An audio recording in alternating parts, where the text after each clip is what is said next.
Okay. Hi, everyone. It looks like our participant numbers are holding steady right now. So I think we will go ahead and get started. Thank you all for coming out this evening or morning or afternoon, wherever you are right now. We're so excited that you're here, that you're considering Dartmouth, and that you've come to the Pan-Asian panel today. My name is Jade McLaughlin. I am an assistant director of admissions at Dartmouth College. I'm also an alum of the college. I graduated in 2017. My pronouns are she, hers. I'm super excited to be here tonight with four of our amazing Dartmouth students who are going to share just a little bit more about their experience here at Dartmouth. But to kick us off, I did want to just extend another congratulations to you all. I know it's probably something that you're hearing from us a lot, but we are so happy to have admitted you to the Dartmouth class of 2025. We're grappling with a lot of different pandemics right now, whether it is the COVID-19 pandemic, which has disproportionately affected communities of color and low-income communities, or it is a pandemic of racism that unfortunately continues to play out in various communities across the country and the world. Within all of that, we acknowledge that you've all shown incredible strength in persevering through the college application process. And again, we're so excited that you're considering Dartmouth. I'm going to start with just a few kind of community principles just to level set and lay the groundwork for our panel here tonight. First, we would like to make sure that our panelists feel like this is a space where they are empowered to share their stories as participants. And for me as a facilitator, we are charged with listening actively and respectfully to what our panelists share.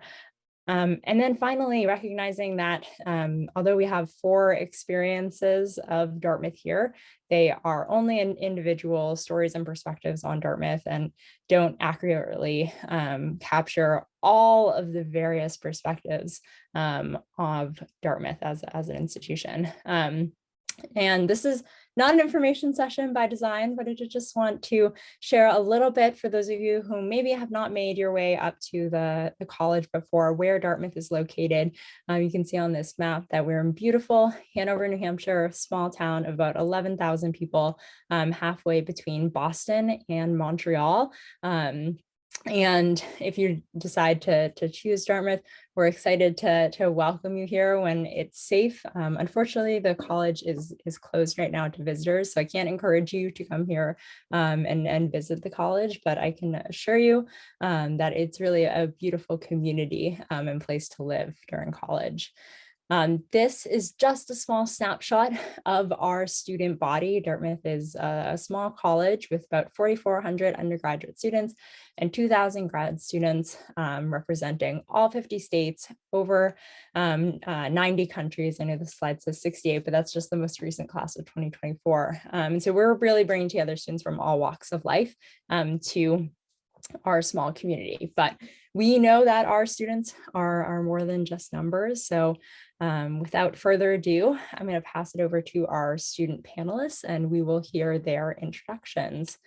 So we're going to spend a lot of time actually not screen sharing, so you can get an up-close view at all of our panelists. And I will ask all our panelists to introduce themselves with quite a few bits of information, but hopefully we can manage all of it. So your names, class years, and pronouns, which are all in your introductions, where you call home, what you're studying, and then something about Dartmouth that reminds you of home. So Angie, I will pass along to you first. Hi everyone, my name is Angie. I'm a 22 at Dartmouth, which means that I'm a junior. My pronouns are she, her, hers. I'm currently studying quantitative social science and digital arts. Please feel free to ask me about what all of those words mean. They're very fun. I didn't know what they meant before I came to Dartmouth. I call the Bronx, New York home, as well as London, UK, and Orange County, California. You can also ask me about those as well. But something that really reminds me of all of those places at Dartmouth was the amount of live music I was able to find kind of just everywhere. I think just like things to do culturally as well. I think it was quite expensive being like a high school student who's interested in like going out like to see like shows or like buying food or whatever in like a place like New York City. But there's a lot of free events on campus as well that really are a testament to the small community that we have, and like still a very vibrant community as well. So I never felt like I had to go into Boston or Montreal. Like there was a lot of stuff happening on the green regularly, or in different student centers as well. A lot of free concerts, a lot of free opportunities for food, and I really appreciated that. Yeah, that's a great answer, Angie. Daniel, would you mind going next? Yeah, for sure. Hi, everyone. I'm Daniel. I'm a 22. My pronouns are he, him, his. I'm majoring in biology, minoring in global health and sociology, also on the pre-med track. I'm from St. Louis, Missouri. And one thing that reminds me of home about Dartmouth is just like the community. Back at home, I have a very I'm super tight with my family and I have like a solid friend group. So I get homesick pretty often. But just like the friends and like the connection that I made at Dartmouth just made me feel at home whenever I'm homesick. So that's been super nice. And it's a very like strengthening community, which I appreciate.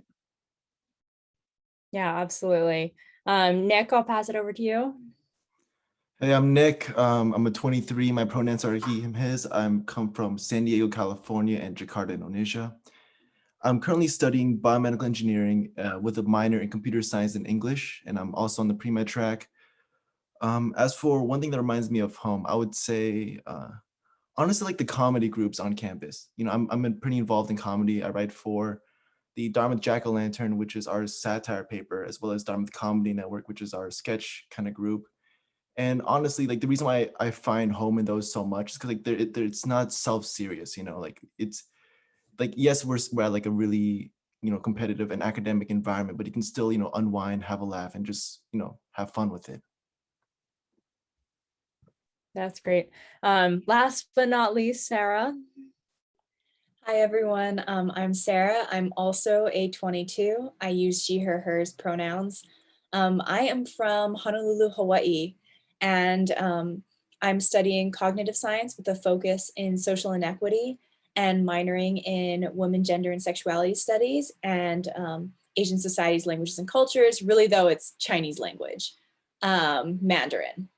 I should specify. There are many Chinese languages. Anyway, and one of the things that reminds me of home when I'm on campus, I'd have to agree with Daniel that it's the really strong sense of community.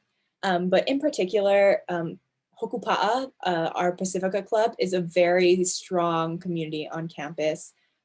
Just everyone is so amazing and friendly and willing to and you know wants to preserve little pieces of home. We'll make each other food when we're not feeling great, all of that. So yeah, I would say those two things, community and hokupa'a.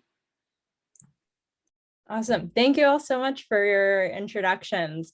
So we're going to kick it off with our questions. I've come with some questions that have been sourced from any questions that you all submitted when you were registering for this event. That's going to kind of start off our discussion with our panelists tonight.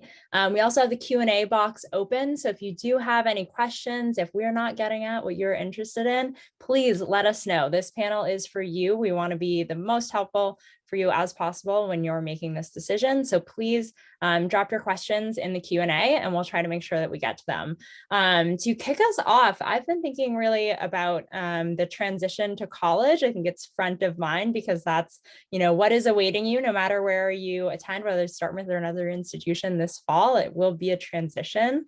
Nick, since you're the most recently transitioned to the college, I know you're a sophomore, but I'm wondering if you could think back and talk about how your transition to Dartmouth went and, you know, what resources might have been available for you in moving across the country and to a very different place. I mean, yeah, actually, that's a pretty good question because I come from two places that are diametrically opposed to Hanover. You know, I come from San Diego, California, which is obviously on the West Coast, and also from like Jakarta, Indonesia, which is, you know, at least geographically pretty different than Hanover. And so it was a big change, but the thing I thought was the most like comforting and like the most helpful was like the amount of mentors Dartmouth really provides to you. And like there's a lot of like mentorship programs. I remember, you know, when I coming in, there was, you know, I had a pre-health mentor that was a senior who graduated last year, as well as like specifically like, you know, like an Asian mentor from Opal. And those really gave me, you know, nice insights into what campus life was like. And even like the way I transitioned to was also like in the clubs, like I mentioned before, the clubs really gave me at least a really strong community that had like an investment in helping me, adjust to campus life, as well as, just share some passions too. That's a great thing about going to a small community, is that everyone here is kind of really looking out for you, whether it's an official mentorship program or it's just the people that you live on your first year floor with. It's a really great place to come and transition.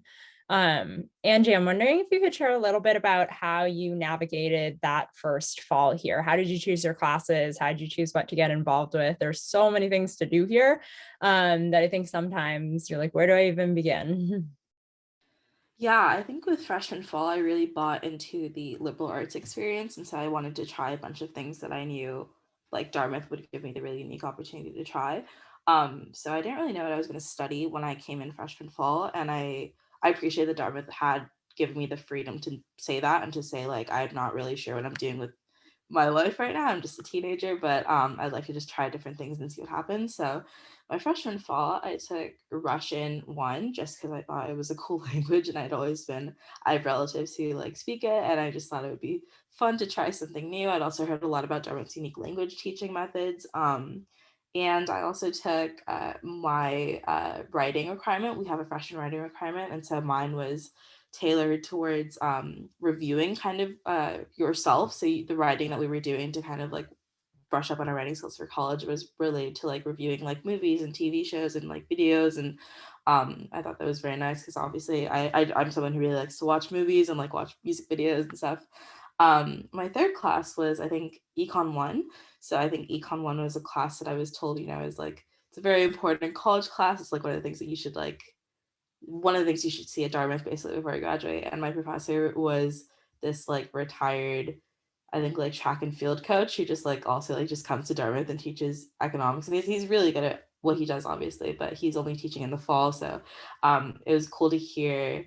It was actually quite familiar because my economics professor in high school was actually someone who's really important to me. He wrote my high school, he wrote my recommendations for college, and he was also someone who liked running and stuff. So I was able to get my econ professor's book about the history of economics and sports, and I gave it to my high school economics professor, and he really enjoyed that for Christmas.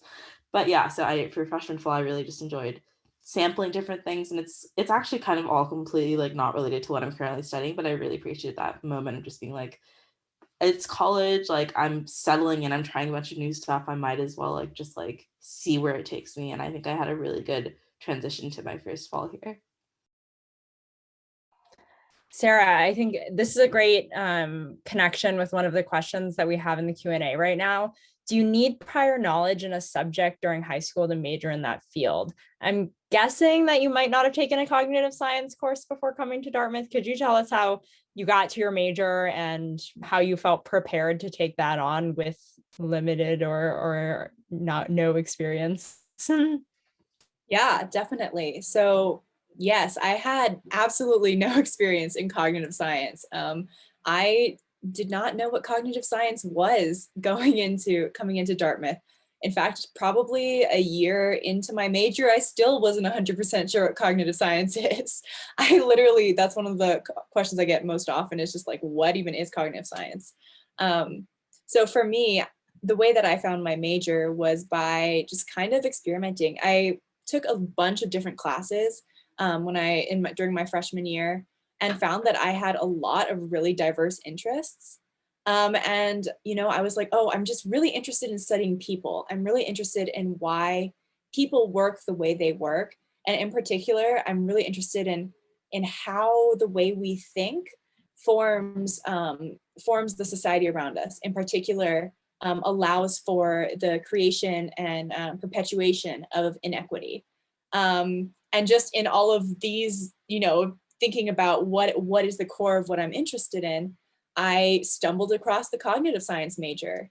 And cognitive science is a combination of linguistics, computer science, psychology, sociology, all sorts of things. So through taking an introduction to cognitive science class and figuring out, oh, that's cool, I can study all these things at once. I'm also very indecisive. Or I like to think it's not indecision. It's just that I'm very passionate about many different things. But yeah, and I found out that with this major, I could take all of the classes that I was interested in, and it would just count towards my major. And then I could just continue taking classes I was interested in because I'd have all this extra space. And that's kind of how I came across my major. So I just figured out, I explored, figured out what it was that I'm interested in, and made that into a major. So yeah. That's awesome. Thanks for sharing. Daniel, I'm wondering if we stick along with a little bit of an academics theme, if I could pass it over to you, and if you would mind sharing, what academic support looks like here at Dartmouth, especially as a pre-health student, how you've navigated that curriculum as well. Yeah, for sure. So Nick was sort of alluding to this earlier, but one thing about Dartmouth that I really appreciate is how much support there is for the students in terms of like advisors who will help you through like your major, minors, just like anything you can think of academic wise. And for me, coming into my freshman fall, I was definitely very overwhelmed with just like all the classes that were offered. I wasn't really set on pre-med, so I wasn't really sure if I even wanted to like start off with a pre-med class my freshman fall. But coming into Dartmouth, there were a lot of opportunities for me to meet with people who would like help me through the process. So there's an undergraduate dean that you'll be paired up with, who's kind of like your go-to figure in terms of just like anything academic related. And like Nick stated before, there are also like student leaders or student mentors who you can get paired up with to get advice from like a student's perspective. But for me personally, the one that's been super helpful is the pre-health advisor. So pre-health at Dartmouth encompasses like dental school, veterinary school, and also medical school, so pre-med. And for me, having the pre-med advisor was just super helpful in terms of helping me navigate like what courses I need to take when, how to structure my schedule so I can like take the MCAT on time.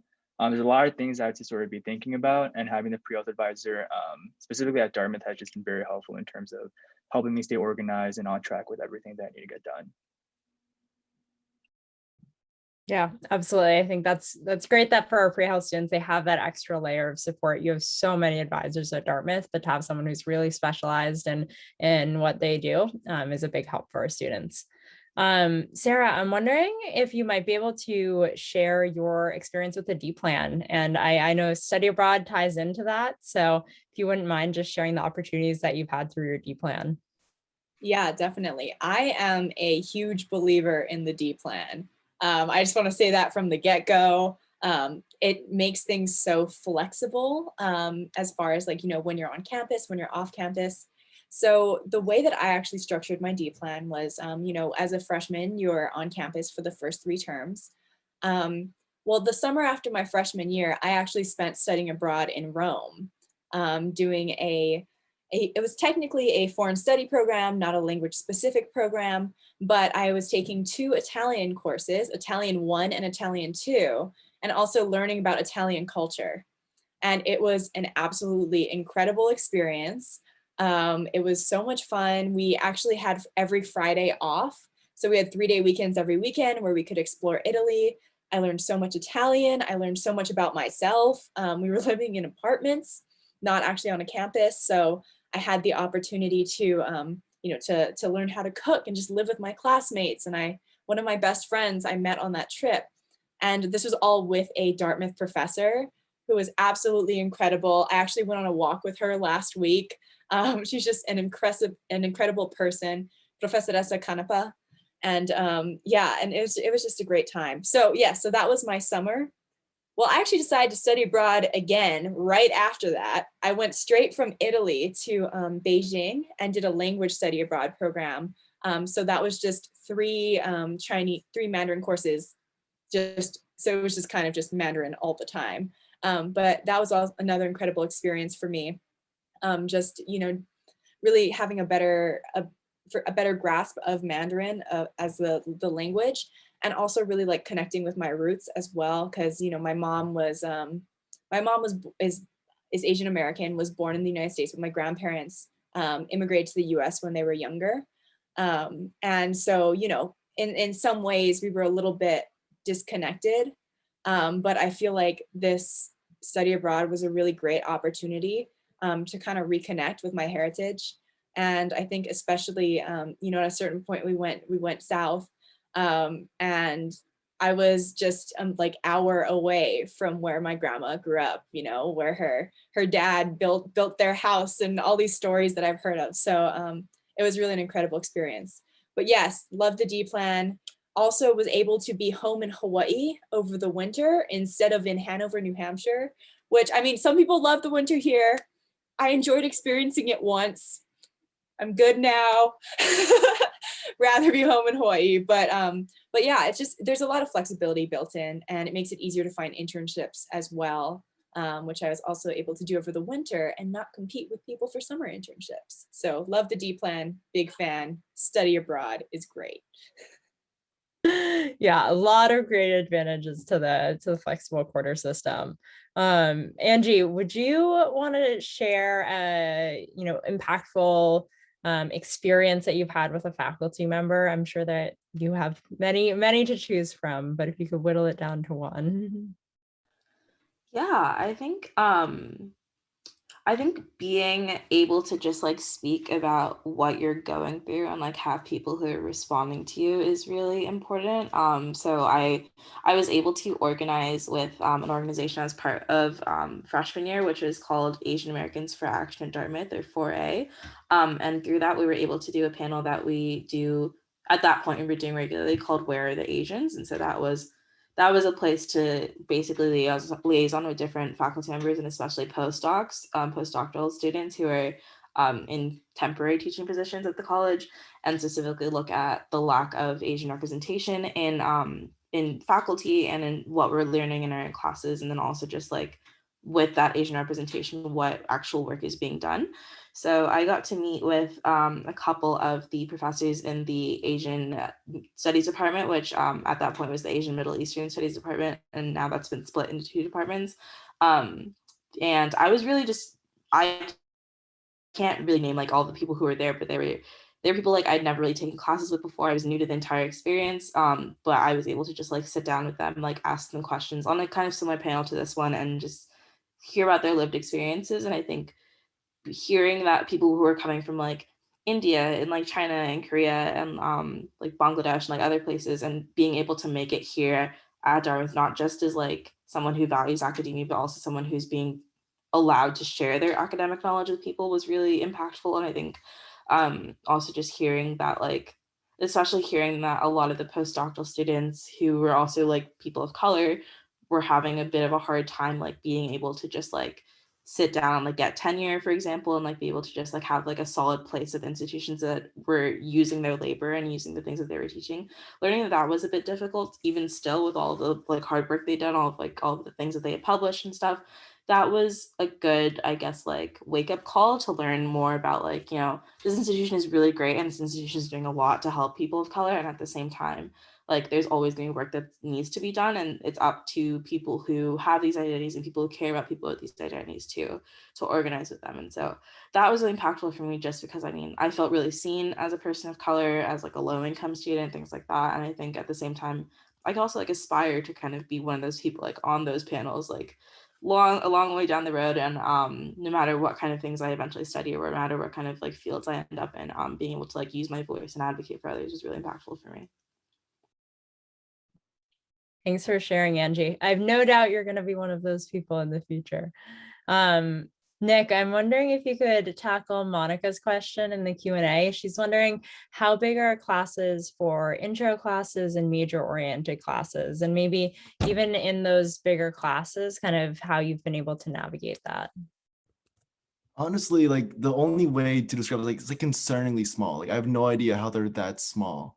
Like this past winter, you know, to reiterate, I'm a biomedical engineering major, and one of the requirements for that is Bio 13, which is genetics. And basically, the class is like it's a major class. So like you know, pretty much every pre-health student needs to take it, but it was only like 50 people big.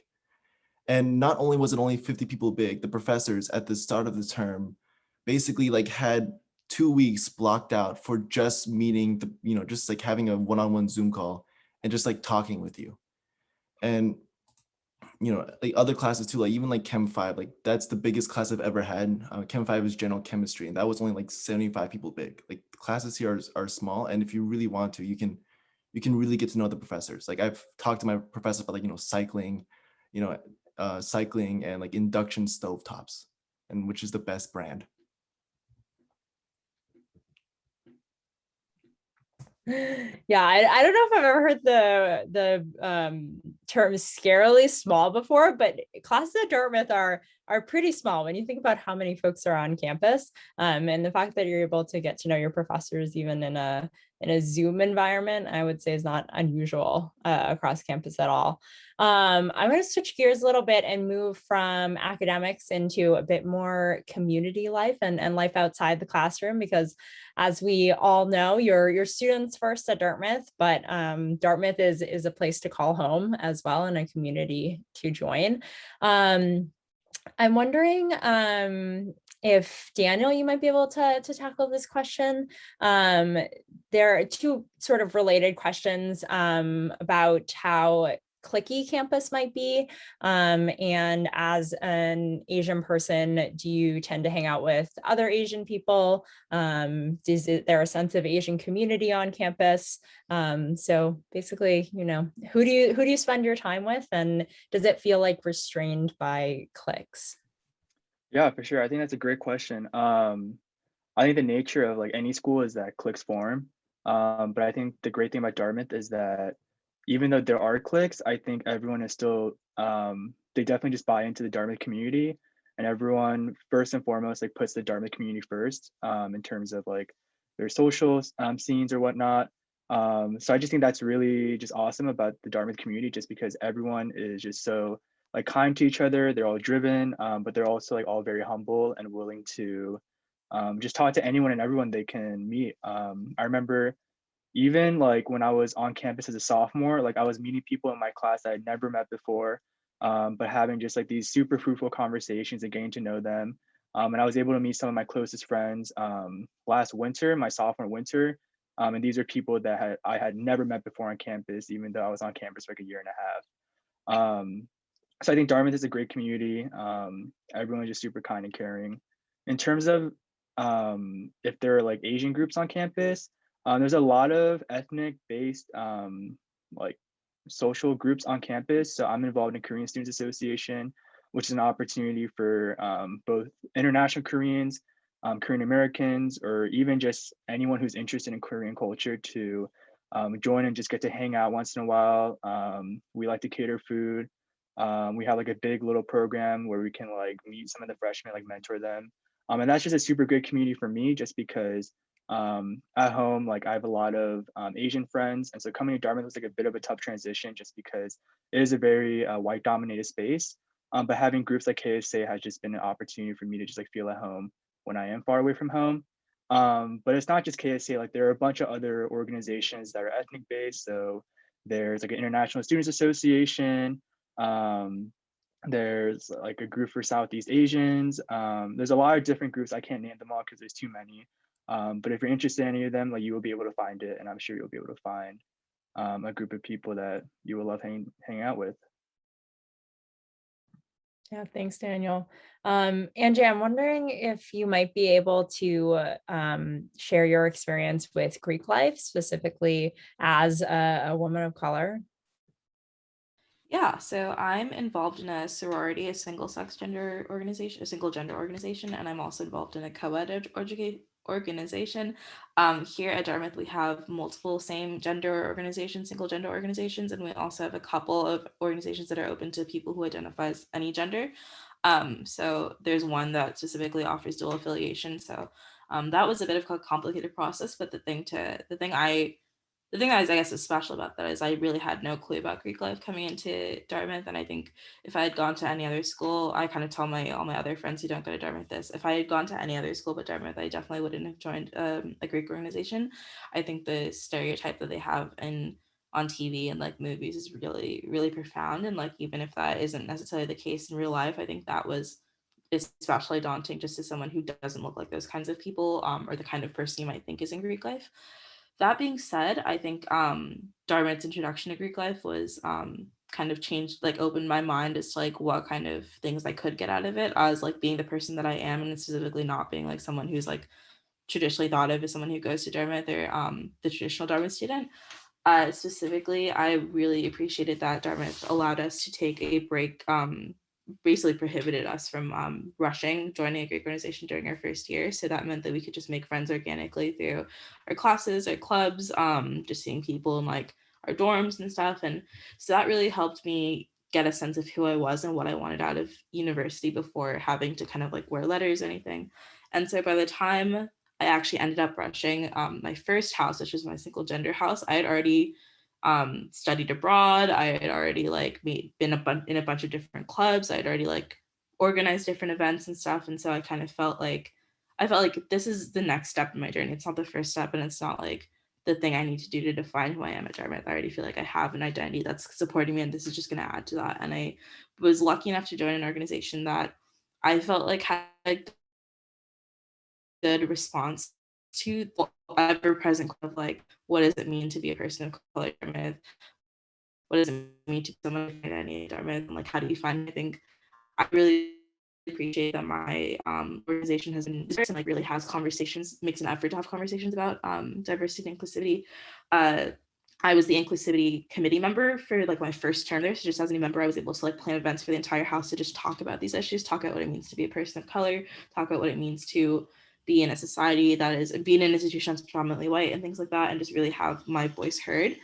And then this past fall, I also got to rush my co-ed organization, and that like is just full of people of color. It's full of people who are student workers. It's full of people who might be internationals. And I think that really informs the reason why we will all come together in community. And so I feel very satisfied with the connections that I've made. And at the same time, I feel like I wouldn't have like lost anything in particular by not being in these organizations, because I have a friend, for example, who's an international from Jakarta as well. And she is not part of any Greek organizations, but she's always coming to things that my friends are hosting or things that I'm hosting, things my organizations are hosting, or she's hosting her own events. And she is a very sociable person. She doesn't really need the official label to kind of, but she also can pick and choose from what Dartmouth has to offer. And I think that flexibility is really what attracted me to the entire Greek life system. Thanks, Angie.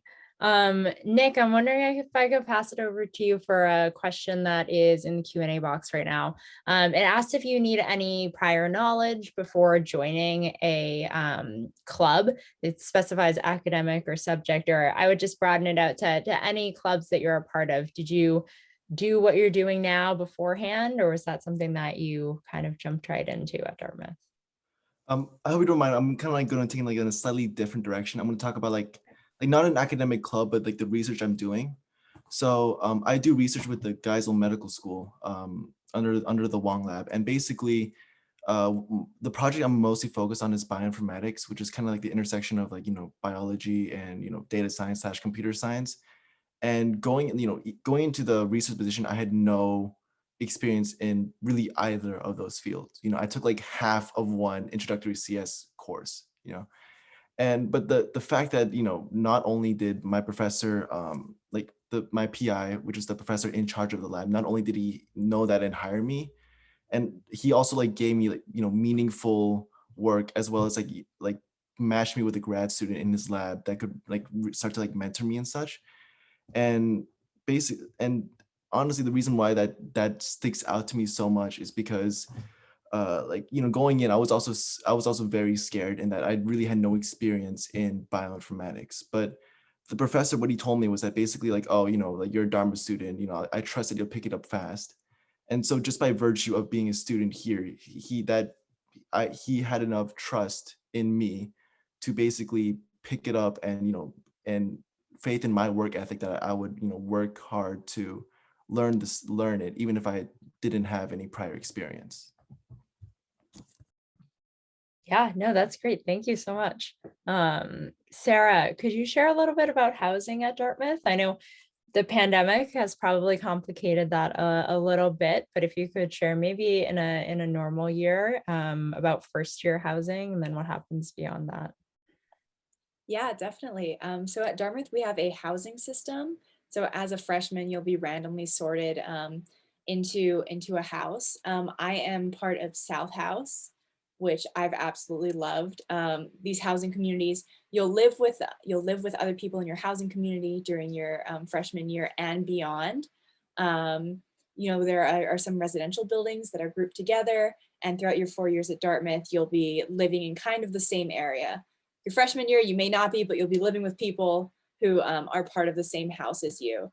So that's really nice, because if you're like me, and just kind of traveling all over the world, taking advantage of the D plan, it's really helpful to have a kind of single place that you go back to and a group of people you know. And additionally, with the housing system, there are a lot of really cool different things available. I actually, through South House, went dog sledding in Maine during my freshman winter. And then in the spring, I believe it was the spring, I think it was the spring, my freshman spring, I went to New York through South House, and we saw The Lion King on Broadway, and that was completely free to me. So they're just some incredible experiences. Also, the swag is really nice, I have to say. This upcoming Sunday, there's a South House swag party, and I'm very excited to go and just get a lot of free stuff. But anyway, big fan of the housing system. So yes. Thanks, Sarah.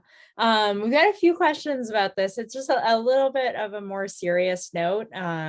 We've got one question from especially an international student who's seen reports increasing of hate against Asian people in the United States. And I know that's something that is, affecting all of us in the Pan-Asian community, whether it is most recently or throughout our entire lives. So I just want to open it up to any thoughts that you all have on, experiencing racism or microaggressions at Dartmouth, whether or not you feel safe at the college as an Asian person. I'm not going to direct this towards anyone in particular because I don't want to call anyone out or put them on the spot. But if you have any thoughts that you want to share on these questions, I welcome you to jump right in.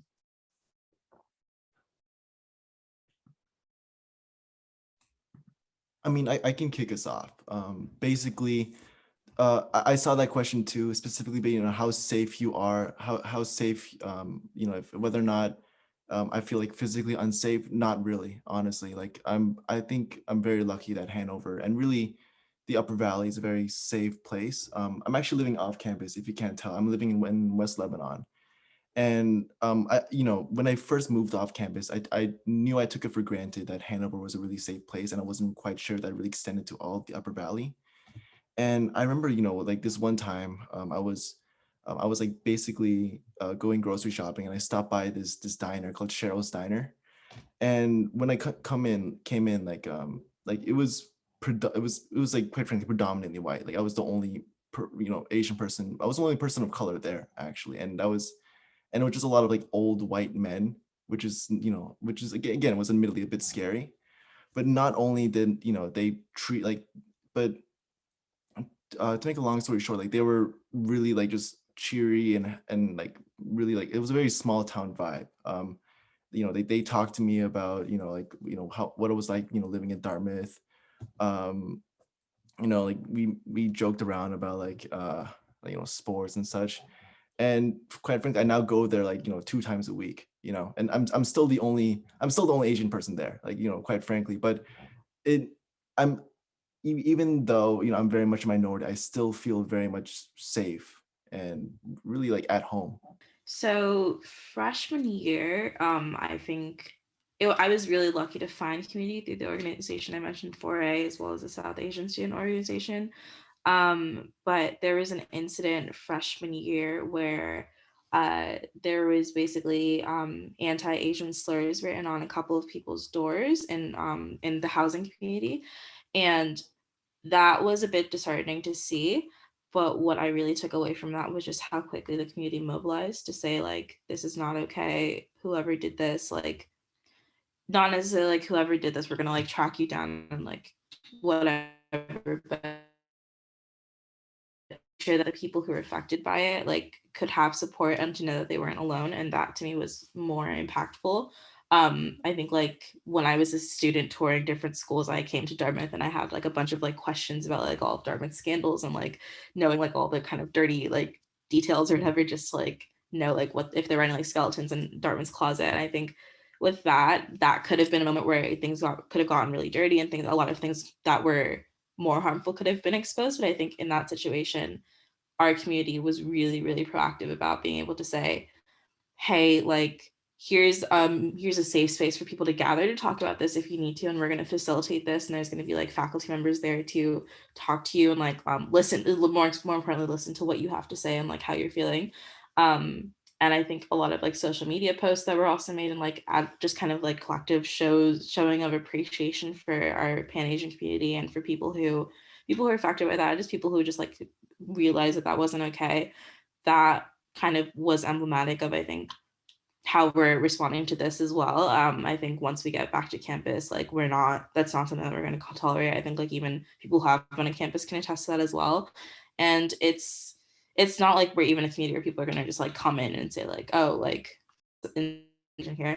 But if that were happening in the community, I really have full confidence, and I say this honestly, that people are going to step in, and Dartmouth is the kind of place to attract people who are going to step up and say this is the wrong thing to do, and we need to help people who are affected by this, and we need to affirm this community as a place that is space that is safe for people who identify as.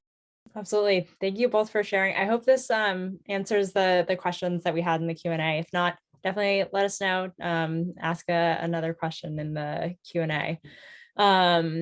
I'm wondering if I could direct this to anyone in the room, which I don't know if there are any of you guys who have been in an LLC, but if you've lived in a living learning community, or if you have a friend who's lived in one, if you would mind sharing what that experience was like living in the LLC. So I can go ahead. I actually just realized that I was asked the housing question and completely forgot to talk about my experience in a living learning community. But yes, during my freshman year, I actually wasn't doing what I said freshmen normally do, where you live with, only people in your community. I actually was part of a living learning community called the Thought Project. And living learning communities are spaces where you live, but a lot of people, you'll have a similar interest. So for instance, there's the Thought Project, which is no longer in existence, but we hope to bring back soon. There's also the Asian American floor. There is, what else is there? There's the global issue scholars. There's a lot of like different things, and they're all super fun. But essentially, you're living with people that have similar interests as you. You'll have super fun activities and events, and it's just a great community. Living learning communities, you can be a part of through any of your years at Dartmouth. You can live in the same one, potentially if you wanted to, from your freshman through your senior year. There are a lot of really cool leadership opportunities so that you can be the person who's coming up with these activities. And it's just a really great time. Yeah, with some of my best friends, I actually made through my living learning community. One of them is currently downstairs and living with me right now, even though we're off campus. And it's just a really great experience. So highly recommend those to anyone who's interested in just really from the beginning being a part of a community of people who are interested in the same things you are. Just to put a finer point on it, you are still in a house no matter what. So I think that was one of the other questions that question was asking. So Sarah was a part of the Thought Project, but she was also a part of her house community and could go to the fun events like Maine dog sledding and get all of the swag. Daniel, what piece of advice might you give to your 17-year-old self when we're talking about, the college transition? What might you do differently, or what went really well and you'd do it again? Wow, that's tough. It feels like it was so long ago, but I think for me, one thing that I'm grateful that I did coming into Dartmouth was just being open-minded. I feel like coming into like the summer leading up to moving into Dartmouth, I was sort of very like myopic in terms of like I'm gonna do this, and I'm gonna be very structured about it. But I was very thankful to have met three of my closest friends very early on my freshman fall. who were very just like open-minded and willing to just like try anything. So my friends and I, we would go to like these dance group auditions. We went to the gospel choir. We did like IM sports. We did like everything that we could have thought of doing that was like interesting to us. And I think that just really made my freshman year super memorable. Even though these aren't clubs or organizations that I'm committed to now, they're still some of my fondest memories at Dartmouth. And I think coming with an open mind, whether that's socially, extracurricular wise, or academics, it'll go a long way in terms of helping you find your true passions and just getting to see what Dartmouth has to offer, because there's so many different sides to Dartmouth. There's so many different niches that you can get hooked into, and a lot of just cool and fascinating things that you can just sort of get lost in. So having an open mind, I think, would be my piece of advice. That's a great one. I'll open it to our other three panelists. This is a bit of a broader question. So if you have any advice to impart, feel free to unmute yourself and add. I would definitely say, first of all, I 100% agree with what Daniel said. I'm definitely keeping an open mind, trying new things. I think the biggest piece of advice, though, that I would give to incoming freshman me would be like to give it time. I think, you know, when you're doing a transition as big as this, when you're going through it, there can feel like there's a lot of pressure to have everything established, to find the clubs that you're going to be a part of for your entire time at Dartmouth, to make these friends that are going to last your entire life, you know, to make sure that you're taking the perfect classes that set you up for your, you know, for your major and then your career. But I found that, you know, most of the friends that I made, you know, in my freshman fall, I mean, we're still friendly. We're like, you know, we still grab meals and have a good time, but they're not my closest friends necessarily. And, you know, the classes that I took in the fall, none of them worked towards my major. So, you know, I think really it's try a lot of things, see what sticks, and just give yourself time to figure out, like, you know, who you are or where your place is at Dartmouth. And know that you probably have many places at Dartmouth. You'll probably be a good fit in doing a lot of things. And you're probably going to have to pick and choose between the things you enjoy doing. But it doesn't have to happen in your freshman fall. Like it's a process.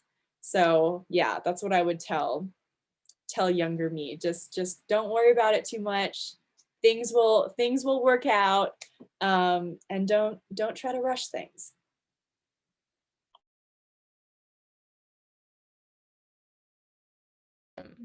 So being mindful of time, we've got about 10 minutes left here. So if you do have any questions that you've been thinking about or saving, please go ahead, drop them in the Q&A. We want to make sure that we get to them. We have a question from a big foodie who's wondering if you can cook in the dorms. Has anyone cooked in the dorms here? Okay, do you guys want to, Nick's a little iffy. You want to share what your experience has been like kind of cooking food on campus? Angie, would you like to go first, or I'm also happy to take it? I'll go first. I didn't know how to cook a lot of stuff that wasn't scrambled eggs before I came to Dartmouth, but I have had such a cooking transformation through my time here.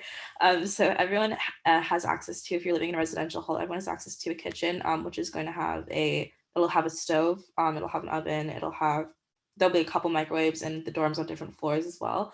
You might have to bring your own pots and pans, and you might have to bring your own like cooking like ingredients and stuff, but there's been a lot of opportunities to just like be able to like learn from people. I think there's a club called Overcooked or something that just like makes recipes all the time and just like invites whoever wants to help out.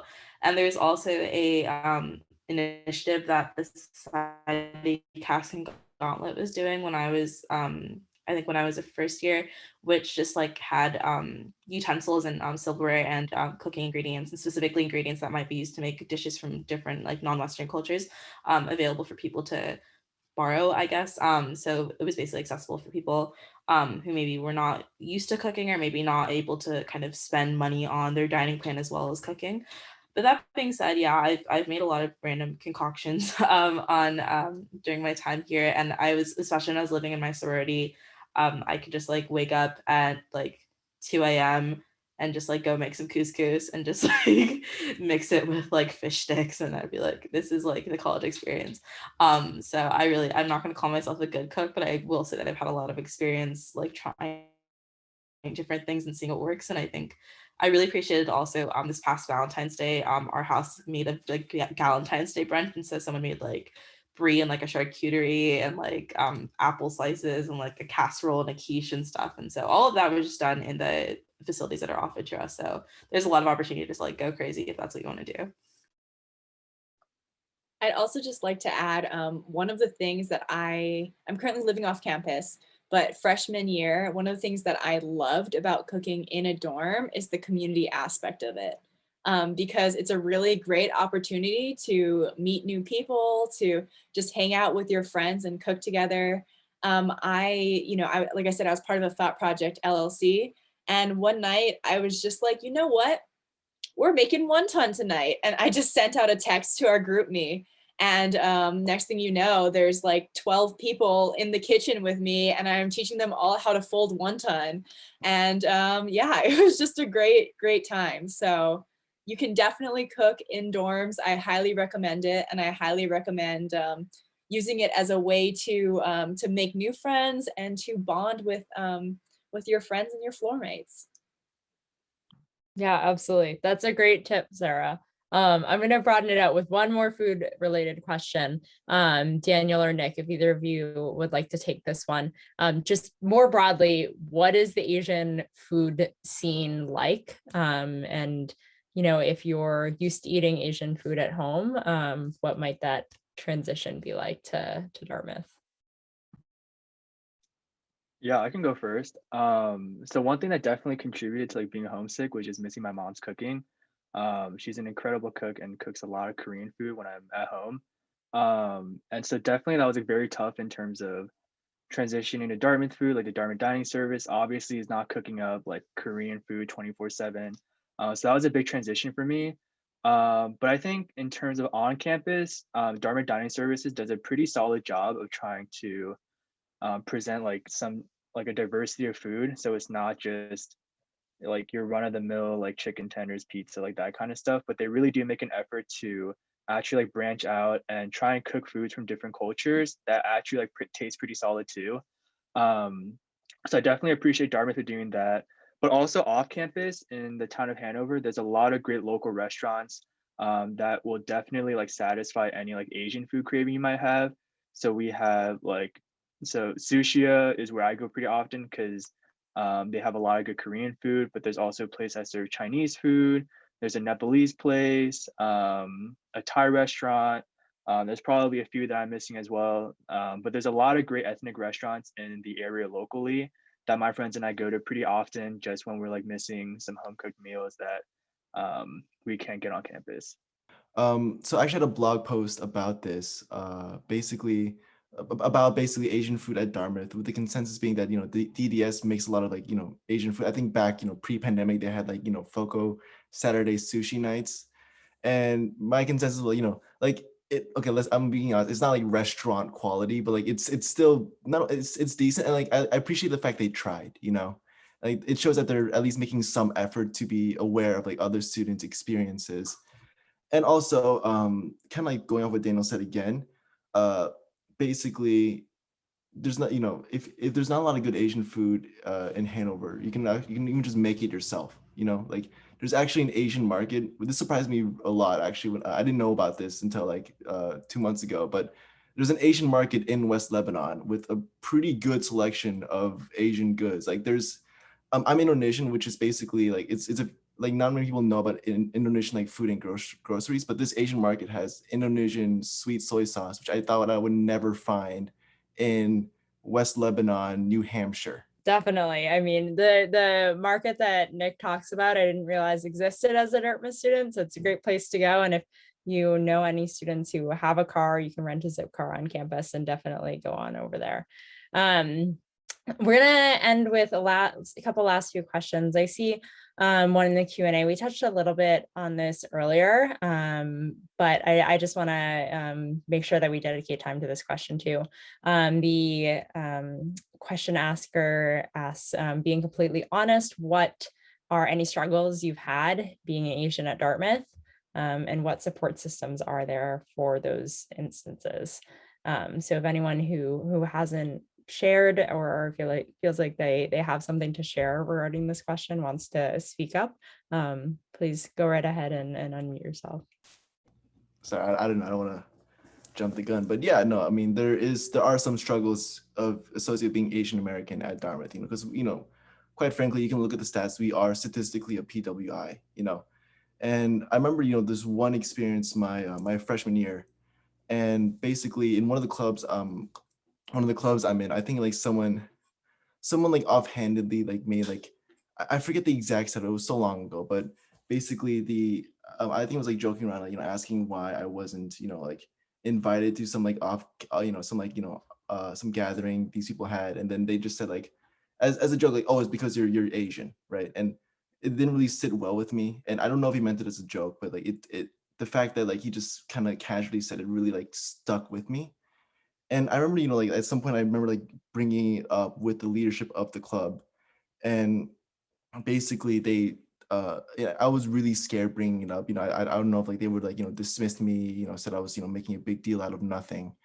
But actually they took the time, sat down and really like had a conversation. I don't know what the conversation was about, but basically kind of like going over, why that wasn't okay, and really showing that they're committed to making everyone feel welcome, and like I said, like, these things do happen, I mean, statistically, if you have like 2,000 people in one place, like someone's bound to say something stupid, right? Like, and like, but the fact that, Dartmouth and the student body of Dartmouth is dedicated to actively fixing these things as they happen, that was really comforting for me. Thanks, Nick. I think that connects really well with what Angie was mentioning earlier with, the community kind of rallying behind students and letting folks know that that's not okay. And that's not something that we like to have on our campus. I know we've got just about a minute left, so I'll try and squeeze one in. If you could summarize, I won't say one word, but maybe a phrase or a sentence of why you chose Dartmouth, and we'll go kind of rapid fire in the order that we did introductions. So Angie, you're up. Okay, so I get to be the person who says community. I really love community at Dartmouth. It's great. Daniel. Yeah, Angie just took what I was gonna say. I think it's the community for sure and the people. The fact that like it's not as self-serious, I feel, as the other Ivies. Like no one here is stuffy at all, and I really appreciate that. Mm-hmm. I definitely, say community, collaboration, and then also flexibility. Mm-hmm. Absolutely. Well, thank you all so much for being here tonight and for sharing. Thank you to our attendees as well.